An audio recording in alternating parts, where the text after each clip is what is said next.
next set of questions all come out of the realization that schools are where our most precious assets as families reside, where our children are. And we all have different perceptions on how families ought to be raised and nurtured, and so our neighborhood communities raise several different questions. So I want to try to ask a series of these with hopefully some tact.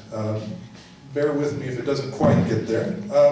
But we empathize with families who are struggling to feed their children in hard economic times. And the perception is that free and reduced meals are about 70% of RUSD students qualify for those free and reduced meals.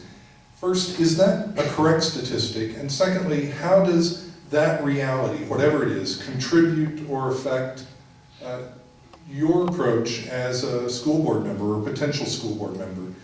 What needs to be done to help those students succeed despite their economic challenges? And we'll begin with Dr. Beatty. Well, your number is close. The number is actually 67%, but it's growing. So that number was probably a month and a half old. We're now going online with that process so that you don't have to go to the school. You can actually do it online. My guess is now it's probably over 70%. What's important about that number, if you didn't know, is that historically, federal Title I monies come to schools in California and everywhere else based upon that number, the number of kids that are free and reduced lunch. What's happened to us, though, is the money that's going to come under phase 2 and 3 of the funding formula will also be based on free and reduced lunch. It's a lot of money. And that part of that direction out of LCFF is that money is to be directed toward those kids that are the most needy. Example, Longfellow is... Thanks. Right.